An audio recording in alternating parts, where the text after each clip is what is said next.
আমরা আসলে প্রতিনিয়তই গুনাহের কাজ করি। আসুন আমরা সকলে আল্লাহর কাছে ক্ষমা চাই, আল্লাহর কাছে তওবা করি। পৃথিবী না জানুক আমি তো জানি,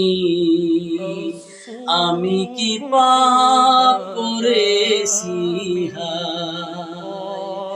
আমার পাপের করলে বিচার, আমার পাপের করলে বিচার, বাঁচার আমার নাই উপায়। দয়াময় প্রভু মাফ করো আমায়,